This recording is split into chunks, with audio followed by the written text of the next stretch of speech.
WHO के अनुसार लगभग 14.6% बूढ़ वयस्क 60+ साल मानसिक विकार के साथ जी रहल बाड़े। वैश्विक स्तर पर लगभग 27% आत्महत्या के मामला 60+ वयस्क लोग से संबंधित बा।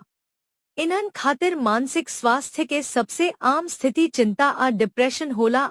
फिर हमनी कहेनी वाह दादा दादी खातिर कतना अच्छा बा, उ लोग पूरा दिन जवन मन करेला उहे करेला, कवनो तनाव नइखे। असल में हमनी के भी अपना जीवन में इतना व्यस्त हो जानी जा कि ये सब अनदेखी हो जाला।